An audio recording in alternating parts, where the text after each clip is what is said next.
Stephanie Owen, and I have two children that are a son who's 19 and a daughter who's 18. Your story's different. My story's different, and that's what Laura and I were talking about earlier, is that I wouldn't say that my children were vaccinated through kindergarten, so basically, in a lot of ways, fully vaccinated, I guess. So were you really pro-vaccine? I was. And it wasn't that I was so pro-vaccine, it's just I was conditioned. I've been trained. And if at that stage you met someone who was, not vaccinated? Oh, I did. I went to church with a couple who didn't vaccinate, and I just kind of always thought, oh, they're just, they're so granola, they're tree huggers, they don't. Homeopathic hippies. Yeah, they're just, well, not even that. I don't even know if I would have known what that was then. I made that term up. Oh. It doesn't mean anything. But they, I just thought this is what you do. You protect your children so they don't get polio and they don't get all these terrible viruses. I do remember thinking when they told me they were giving a chickenpox vaccine, I thought, what? There's a vaccine for that? Like I had that when I was little. Mm-hmm. Like you just get it and moms have parties and they get it all over with and, everybody gets it. It's not a big deal. But anyway, that's the only one I remember raising an eyebrow about. But anyway, my story is, I would say from the time my son was probably 2.5, and he's 19 now, we have been trying to figure out what is wrong with him.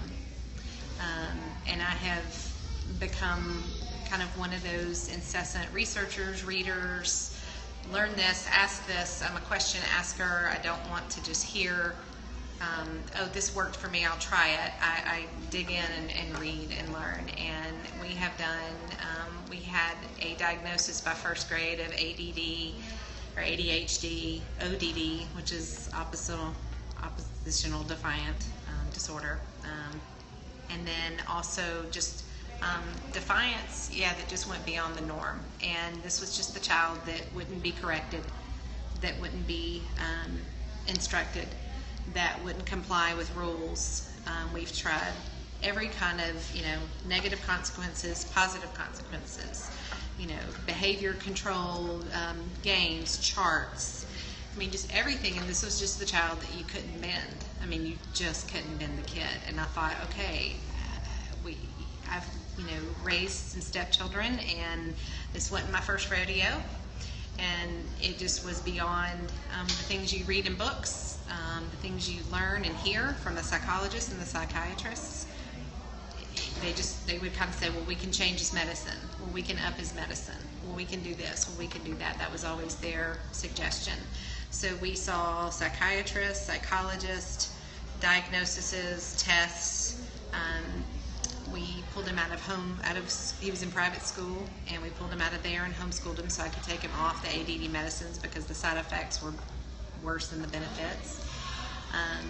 He grew, he ate, he slept for the first time in probably 3 or 4 years, but then there were just these behaviors that didn't line up, and I wondered, could he be autistic? And we look at all the things you kind of look at the checklist to say, do you have any of these? And he didn't fit that.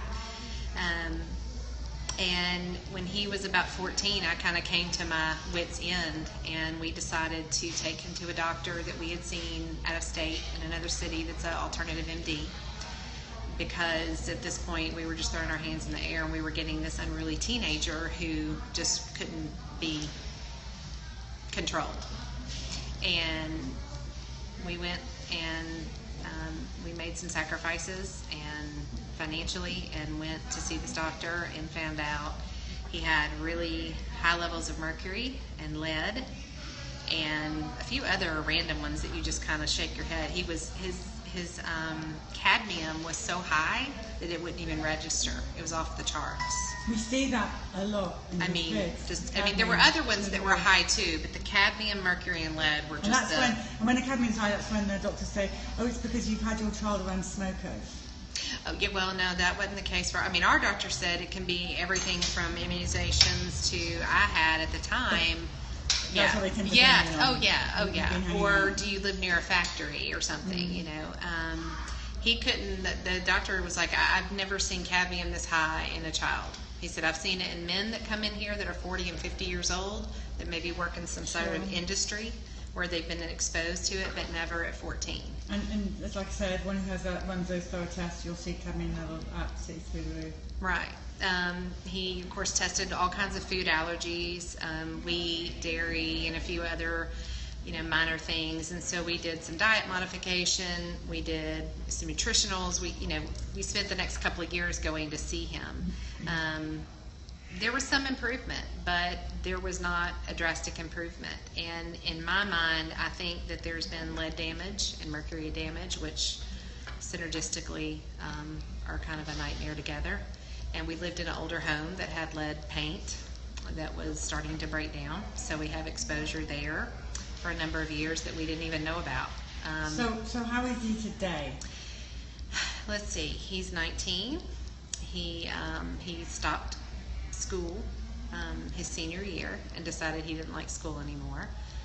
He's a very, very smart boy, but just not, doesn't apply himself in his work. And he has had 7 jobs in the last year because he can't keep a job.